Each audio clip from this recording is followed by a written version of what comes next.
गृह मंत्री अमित शाह आए थे। उनके आते ही बिहार की राजनीति की गर्माहट और तेज हो गई, उसके तापमान और बढ़ जाता है।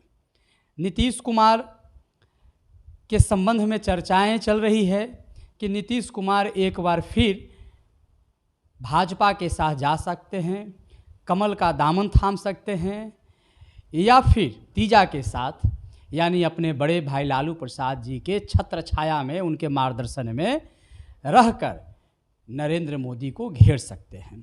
दोनों तरह की बातें हो रही है। नीतीश कुमार के जो बॉडी लैंग्वेज है, नीतीश कुमार का जो व्यवहार है, नीतीश कुमार आए दिन जो उनकी गतिविधियां रह रही है 2-4 दिन से, वह भी कन्फ्यूजन क्रिएट कर रहे हैं, कभी उधर कभी इधर कभी उधर। इन सारी तमाम बातों पर चर्चा करने के लिए हमारे साथ सामाजिक और राजनीतिक पहलुओं के विश्लेषक अमन सांडिल्य सर हैं। सर, आपका स्वागत है। क्या लगता है कि नीतीश कुमार के जिस तरह से गतिविधि है और जिस नीतीश कुमार को लेकर जिस तरह की चर्चाएं हो रही है, क्या लगता है?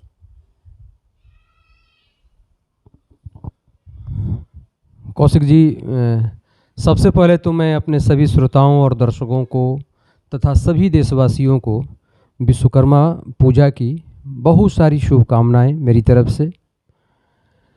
जैसा कि आपने कहा, नीतीश कुमार जी को लेकर के कल अमित शाह जी का दौरा भी था बिहार में। एक चीज़ थोड़ा वॉच कीजिए, पहले भी जो हम लोगों ने वीडियो बनाया था उसमें कुछ इन मुद्दों पर हम लोगों ने बातचीत की थी। जैसे नीतीश जी का बेंगलुरु के बैठक से वापस आ जाना, पटना प्रेस कॉन्फ्रेंस में भाग नहीं लेना इंडी अलायंस को लेकर के।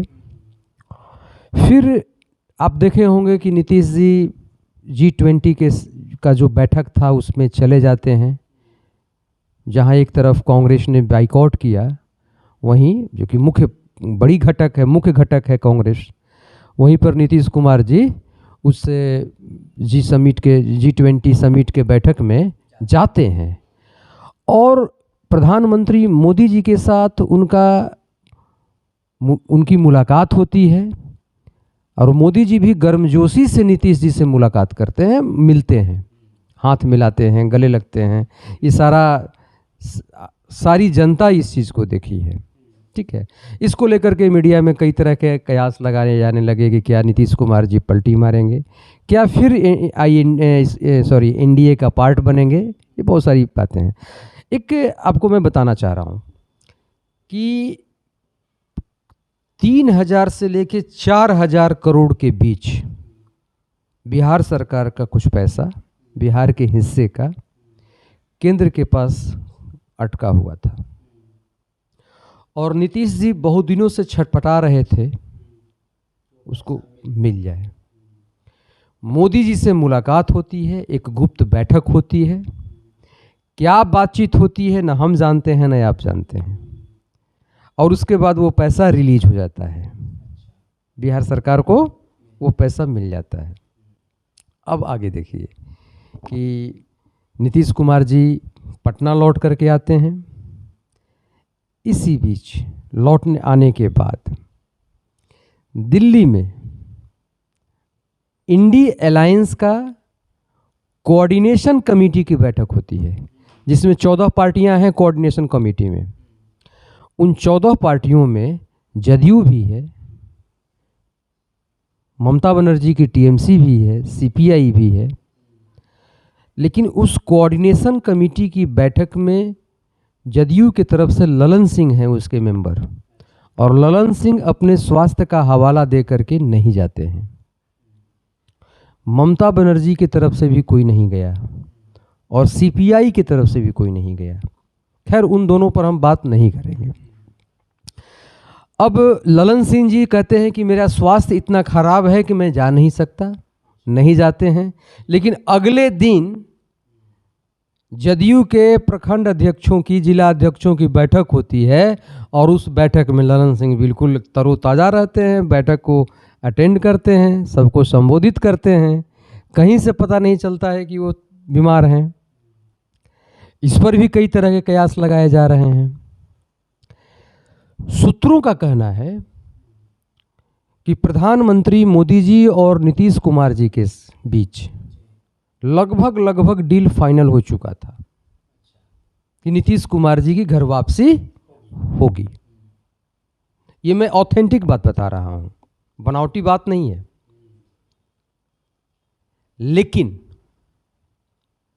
दो व्यक्ति इसका विरोध करते हैं भारतीय जनता पार्टी के। एक गृह मंत्री अमित शाह और दूसरा बिहार के भाजपा के प्रदेश अध्यक्ष सम्राट चौधरी। इन लोगों का कहना था, खास करके सम्राट चौधरी जी का कहना था कि नीतीश कुमार जी को लेकर के जनता के बीच में जो परसेप्शन है वो बहुत खराब है। अगर दोबारा नीतीश कुमार जी की एनडीए में वापसी होती है तो फिर बीजेपी या एनडीए 2025 का चुनाव हार जाएगी। उस सारा उसका बेनिफिट जो है वो आरजेडी के पास चला जाएगा। ये इन दोनों ने विरोध किया और यहीं पर मामला जो है फंस गया। जैसा कि आपने कहा कि दर्शकों को शायद आप बताए हैं कि प्रेस कॉन्फ्रेंस जो हुआ था जदयू का, और उसमें नहीं, तो आप लोगों को बता देते हैं कि जदयू का प्रेस कॉन्फ्रेंस हुआ अमित शाह जी के दौरा के बाद, और उस प्रेस कॉन्फ्रेंस में जदयू के प्रवक्ताओं ने, नेताओं ने अमित शाह जी के बारे में बहुत कठोर शब्दों का उन लोगों ने कठोर शब्द यूज किए, कठोर शब्दों का प्रयोग किया गया, बहुत तरह की बातें कही गई। तो जहाँ तक मुझे लगता है कि ये जदयू के जो नेता थे वो चाहते थे कि एनडीए में हम वापस लौट आएं, लेकिन अमित शाह के अड़ियल रवैये के चलते या उनके कठोर जो उनका ये है, अमित शाह का एक खासियत है कि जिसको टारगेट कर लेते हैं तो फिर जल्दी झुकते नहीं हैं, और उसी लिस्ट में जदयू भी आती है, नीतीश कुमार भी आते हैं।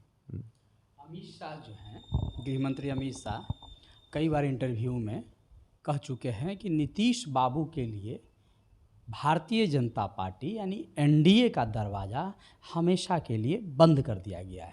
हो सकता है कि उन्हें यह बात बार बार रिनाउंस करता होगा उनके माइंड में, और इसके विरोध, और यह भी हो सकता है कि भारतीय जनता पार्टी गैर नीतीश कुमार प्रयोग करना चाहती होगी कि देखते हैं एक बार नीतीश कुमार के बगैर बैसाखी के बिहार में चुनाव लड़ के, जबकि एक बार भारतीय जनता पार्टी चुनाव लड़ी है।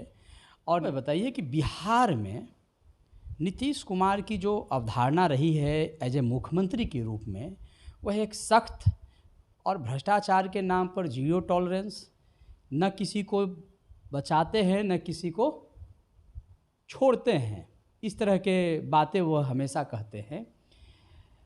लेकिन पिछले दिनों में देखा जा रहा है कि उनसे कुछ नहीं संभल रहा है।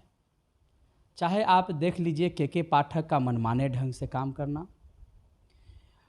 आप देख लीजिए के पाठक और शिक्षा मंत्री के बीच में विवाद, सुनील सिंह का जो विवाद, कई ऐसे तमाम, सुधाकर बाबू जो है से कि कई तरह के आरोप सरकार में रहते हुए भी, ठीक है मंत्री नहीं है लेकिन सरकार के रूलिंग पार्टी के विधायक तो हैं, और जो कोई भी उन पर आरोप लगाता है, प्रत्यारोप लगाता है, उनके तरफ इशारा करता है, उन पर उनको बोलता है, उनकी आलोचना करता है, न नीतीश बाबू की तरफ से कोई कार्रवाई होती है, और जिस पार्टी से वे नेता संबंधित है न वह पार्टी उस पर कार्रवाई करती है। इसके पीछे क्या है?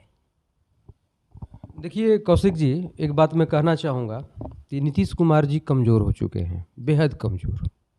आपको याद होगा कि ये वही नीतीश कुमार जी हैं जब 2009 में,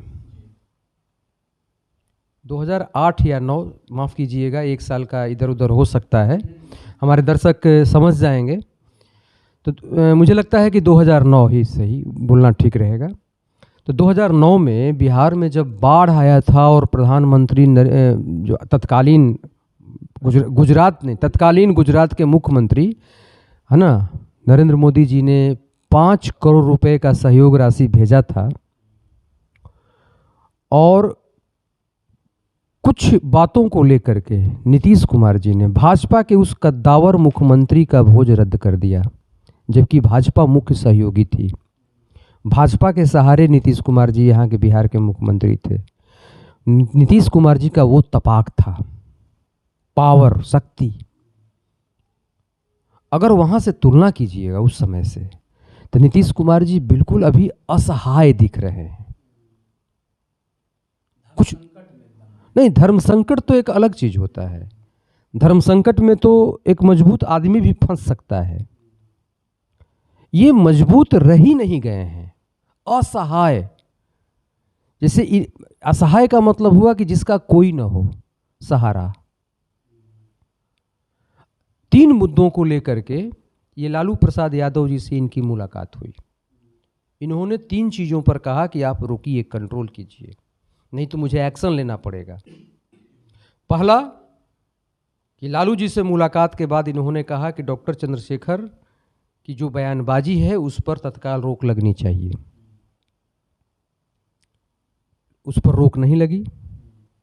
चंद्रशेखर की जो बदजुबानी है या बयानबाजी है उसमें निरंतरता में वृद्धि होती जा रही है।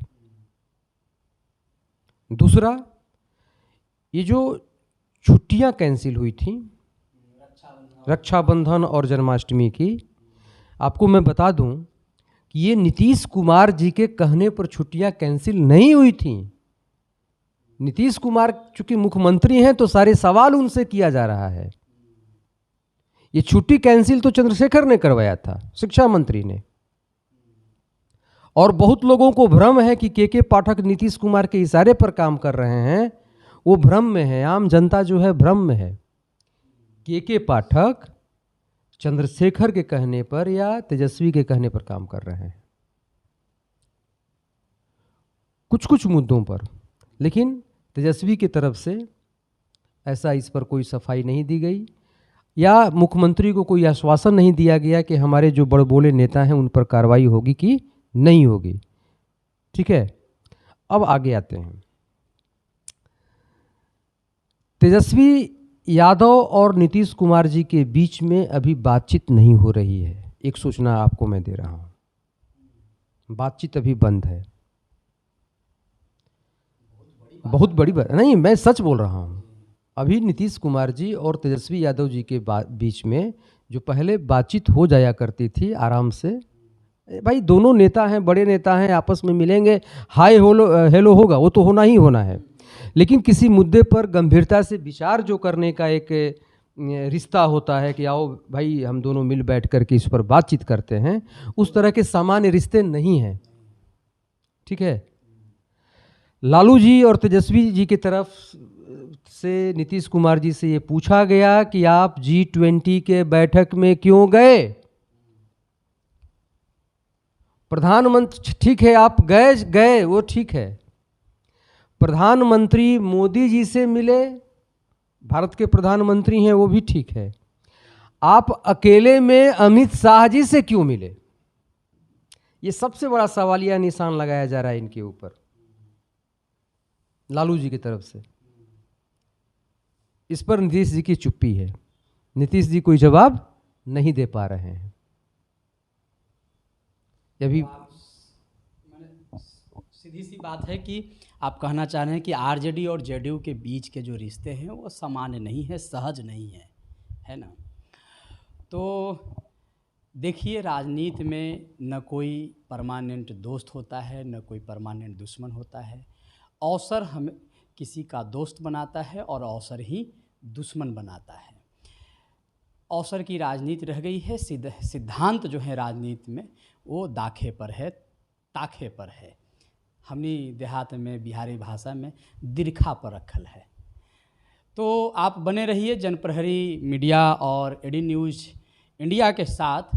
ऐसे तमाम विषयों पर हमारा विमर्श, हमारा विश्लेषण आप तक पहुंचता रहेगा, लेकिन इसके लिए आपको 2 काम करना पड़ेगा।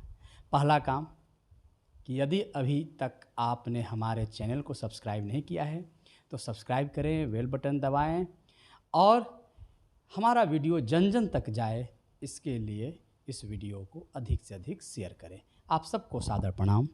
जय हिंद।